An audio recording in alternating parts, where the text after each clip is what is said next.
Hello friends, a great welcome to my channel. I am Poonam Dua and today we are going to cover another essay question from the Macbeth very popular tragedy play written by Shakespeare. आपको competitive exams में या अपने university exam में किसी भी तरीके के questions आ सकते हैं। पिछले वीडियो में हमने सुपरनैचुरल को कवर किया था, आज हम कवर करेंगे role of lady Macbeth. Macbeth वैसे तो सभी एस्पायरेंट्स के लिए काफ़ी इंपॉर्टेंट है। At present I am telling about JPSC course. ये सभी प्लेलिस्ट्स हैं जो कि जेपीएससी सेल्फ प्रिपरेशन के लिए आपको बहुत काम आएंगी। And if you want to get the PDF you can connect us through Telegram और इवन व्हाट्सएप। ये सारा कोर्स है जेपीएससी का जिसके लाइव सेशंस भी कंडक्ट किए जा रहे हैं। History of English, poetry definitions, comprehension, grammar, history of literature almost is on the verge of completion, fiction and drama, poetry, prose, essay. तो लगभग सभी टॉपिक्स की प्लेलिस्ट हैं। कुछ टॉपिक्स चल रहे हैं, पाइपलाइन में हैं, कुछ टॉपिक्स हैं जो कंप्लीट हो चुके हैं, पर ये प्लेलिस्ट आप देखते रहिए, देखना शुरू करिए। For your help I can tell कि आप हिस्ट्री से शुरुआत करिए, हिस्ट्री ऑफ लिटरेचर इस प्लेलिस्ट से शुरुआत करिए देखने की, इस प्लेलिस्ट को, पूरे कॉम्बिनेशन को, तो आपके लिए बहुत हेल्पफुल रहेगा। This one is completed, this one is on the verge of completion. Poetry is completed, prose is completed, and poetry definition is also on the verge of completion. तो बहुत सारी कंप्लीट प्लेलिस्ट्स हैं जिनको मैंने टिक किया है, या तो वो कंप्लीट हैं या फिर on the verge of completion है। उनकी हेल्प से आपको बहुत फ़ायदा होगा अपने एग्जामिनेशन में। कोई भी क्वेश्चन आप करें, सबसे पहले आपको इंट्रोडक्शन देना है। Macbeth, tragedy in 5 acts by Shakespeare, written sometimes 1606 to 07, published first time published in printed form in 1623, the first folio of William Shakespeare। तो इसके बाद आप मूव कर सकते हैं अपने आंसर की तरफ। लेडी मैकबेथ का पहले इंट्रोडक्शन दीजिए। स्टार्टिंग में हमें ये बताने की जरूरत नहीं है कि she was an evil personality, पहले इंट्रोडक्शन तो दीजिए। Married to Macbeth and lives at their home in Inverness, ये आप नाम लिखेंगे उनके होम प्लेस का।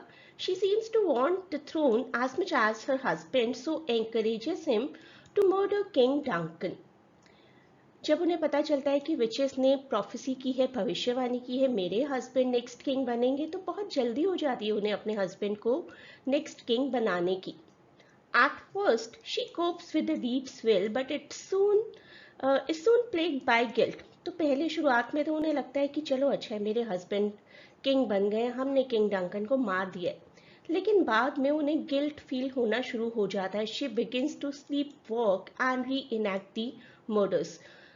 स्लीप वॉकिंग शुरू कर देती है और उन्हें हमेशा ऐसा फील होता है कि उनके आसपास वही एनवायरनमेंट है जिसमें उन्होंने मर्डर किया था। So Lady Macbeth is the one who persuades her husband to commit regicide, that is the murder of the king, and she becomes the Queen of Scotland.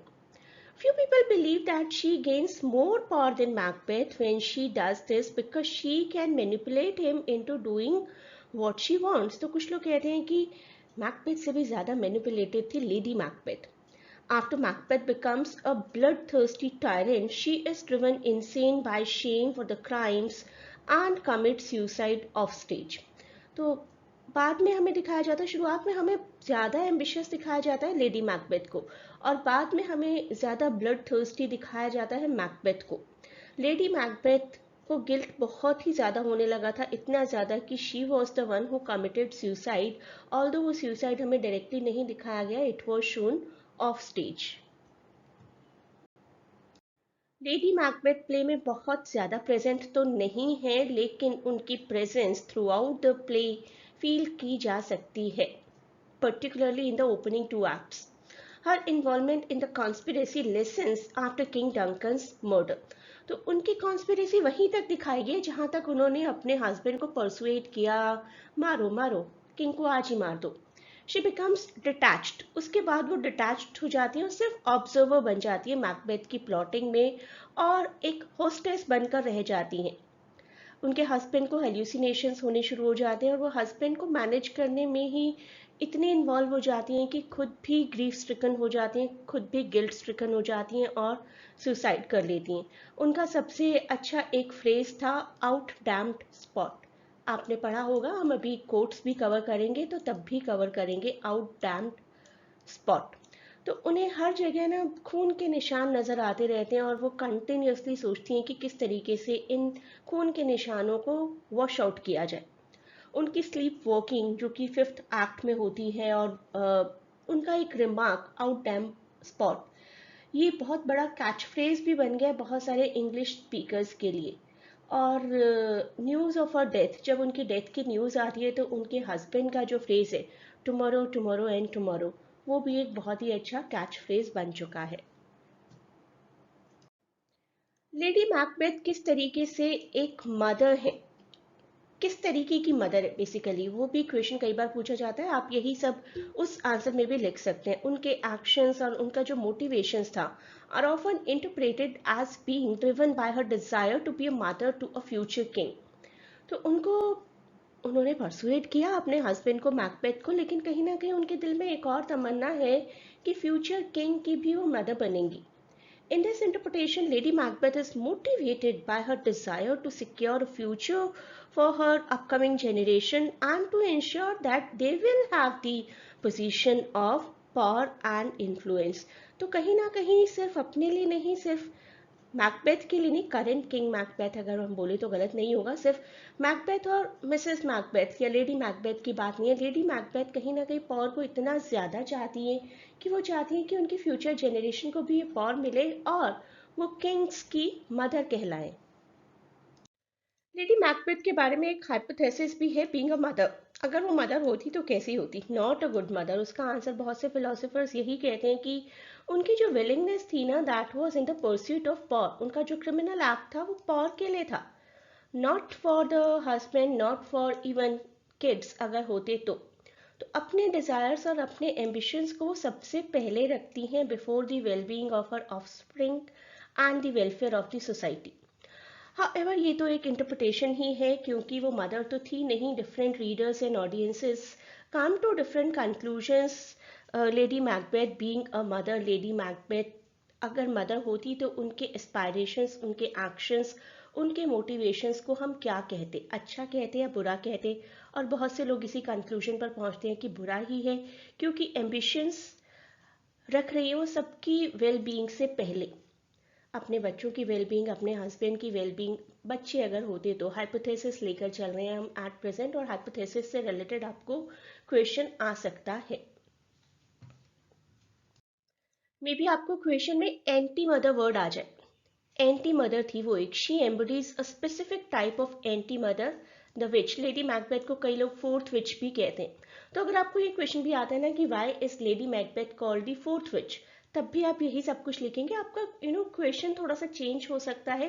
You have to act smart, you have to play smart, you have to manipulate a bit. जो question है उसी की direction में अपनी language को, अपनी knowledge को थोड़ा सा डाइवर्ट कर देंगे, एक हल्का सा पुश देंगे उसी डायरेक्शन में, एंड यू आर डन। लेकिन ध्यान दीजिए कि क्वेश्चन क्या है। बिल्कुल ये मत सोचिए कि एंटी मदर, ये तो मैम ने नहीं कराया था। लेडी मैकबेथ इज अ विच, ये तो मैम ने नहीं कराया था। मैंने तो कराया आपको रोल ऑफ लेडी मैकबेथ, लेकिन रोल ऑफ लेडी मैकबेथ में सब कुछ कवर हो जाता है। जो कुछ भी आपको क्वेश्चन आए, कहीं ना कहीं directly indirectly with the characteristics of lady Macbeth. तो लेडी मैकबेथ, उनकी सेक्सुअलिटी, उनकी फेमिनिनिटी मदरहुड से कहीं भी मैच नहीं करती। She just tries to make herself an instrument for bringing about the future, कि वो है एक इंस्ट्रूमेंट, वो है एक कैटलिस्ट जो कि मैकबेथ को किंग बनने पर परसुएट करती है, no matter how criminal, how heinous the act could be. तो एक पर्सन जो कि एक आराम से एक क्रिमिनल बनना एक्सेप्ट कर लेता है, आराम से एक मर्डर कर देता है, how can that person be a good mother, hence anti mother.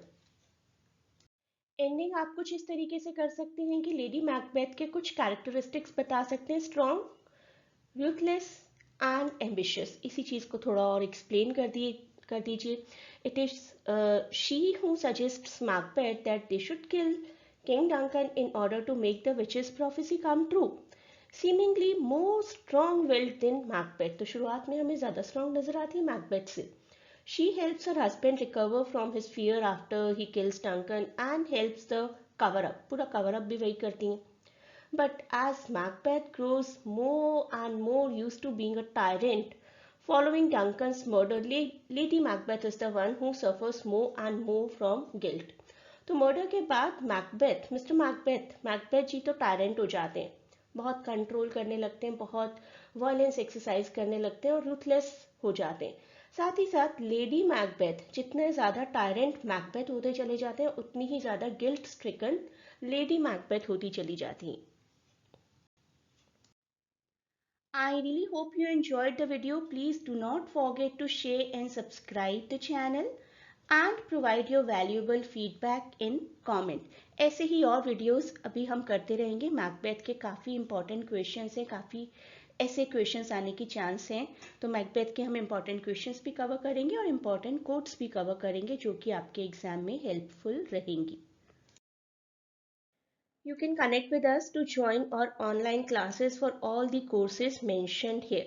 You can connect either with WhatsApp or with the help of Telegram. A great good luck for your exams, and please do not forget to share and subscribe the channel and provide your valuable feedback in the form of comments.